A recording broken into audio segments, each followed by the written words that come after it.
sehingga tuntutan ganti kerugian yang diajukan tidak mempunyai dasar untuk dikabulkan sebagaimana dimohonkan. Oleh karena itu, tuntutan ganti kerugian pemohon tidak beralasan menurut hukum dan patut ditolak. 3. Dalil kerugian imaterial. Pemohon tidak mempunyai dasar hukum dan pembuktian yang memadai. Dalil pemohon bahwa termohon menolak dengan tegas seluruh permohonan pemohon dengan mengajukan jawaban sebagai berikut. 1. Upaya paksa yang dilakukan termohon merupakan kewenangan yang diberikan undang-undang. Bahwa termohon menghormati putusan pra-peradilan yang telah berkekuatan hukum tetap sebagai bentuk pengawasan yudisial terhadap pelaksanaan upaya paksa. Namun demikian, putusan tersebut tidak serta-merta menghapus fakta bahwa seluruh tindakan termohon dilakukan dalam pelaksanaan kewenangan dan kewajiban yang diberikan oleh undang-undang. Bahwa berdasarkan pasal 8 ayat 3 KUHP, penyidik berkewajiban menyelesaikan proses penyidikan termasuk penyerahan tersangka dan barang bukti kepada penuntut umum. Dalam pelaksanaan kewajiban tersebut, pasal 7 ayat 1 huruf D KUHP memberikan kewenangan kepada penyidik untuk melakukan tindakan lain menurut hukum yang bertanggung jawab sebagai bentuk diskresi dalam penyelenggaraan penyidikan sepanjang tetap dilaksanakan sesuai ketentuan hukum acara pidana. Bahwa dalam perkara akuo, penggunaan upaya paksa dilakukan dalam rangka pelaksanaan kewajiban penyidikan menuju tahap kedua dengan tetap berpedoman pada kewenangan yang diberikan KUHP. Putusan pra-peradilan tidak menyatakan termohon bertindak tanpa kewenangan atau tanpa dasar hukum, melainkan hanya menilai bahwa penggunaan kewenangan tersebut dalam perkara konkret tidak memenuhi pertimbangan mengenai urgensi penangkapan dan syarat subjektif penahanan.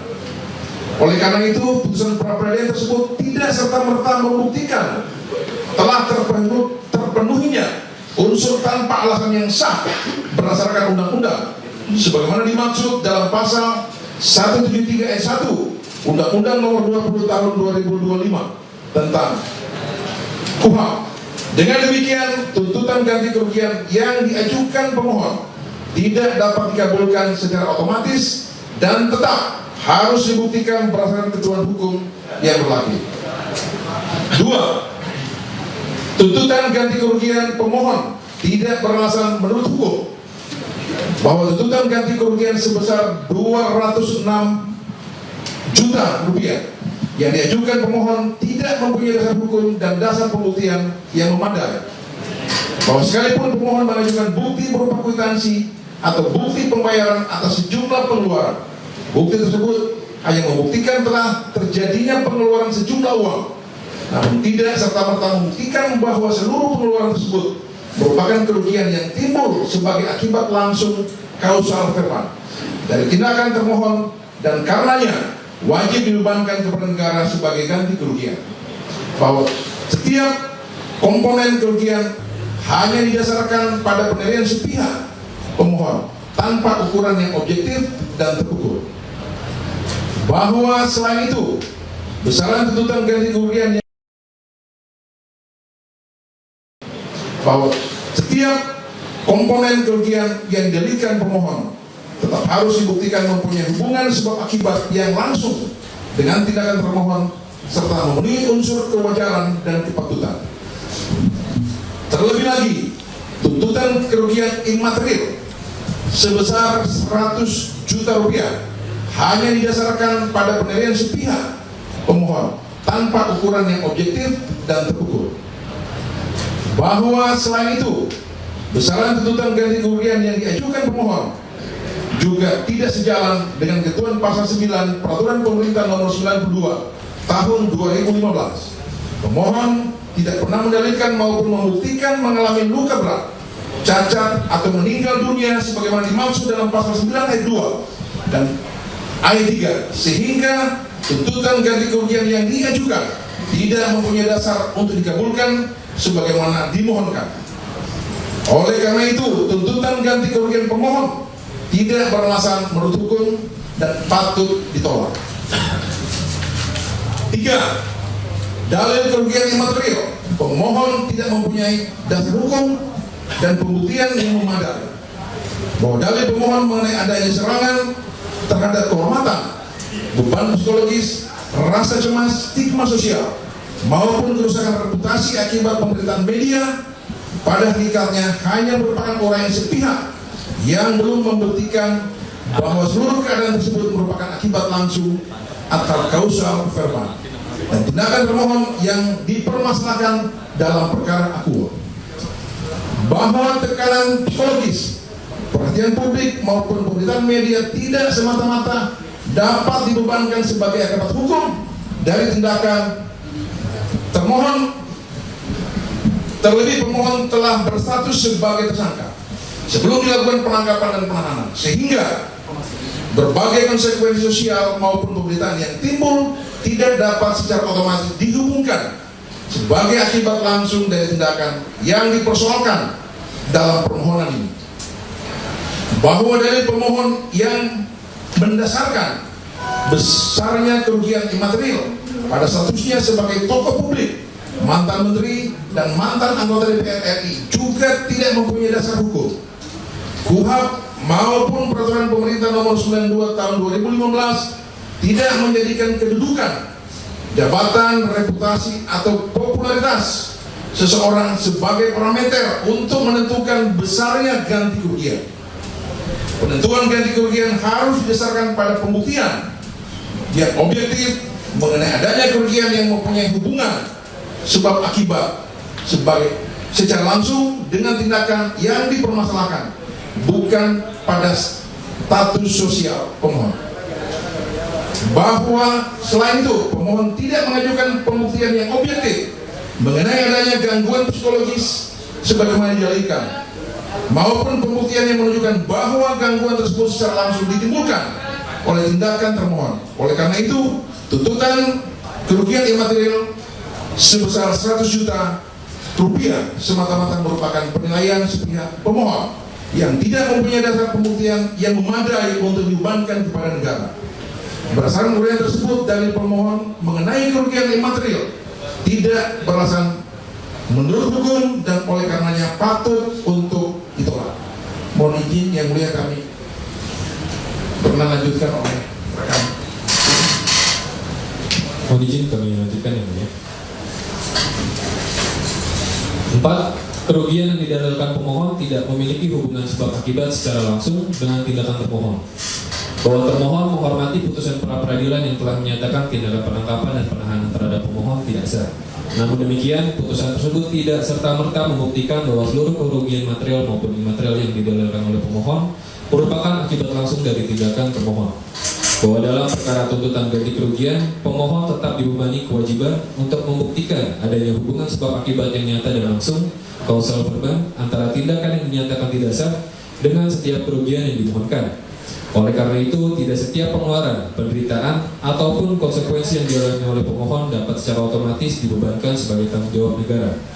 Bahwa berdasarkan fakta yang tidak terbantahkan selama periode 19 Juni 2026 sampai dengan 22 Juni 2026, pemohon tidak seluruhnya ditempatkan di rumah tahanan negara, melainkan menjalani perawatan di Rumah Sakit Polri Kramat Jati atas pertimbangan medis demi menjamin keselamatan dan kesehatan pemohon.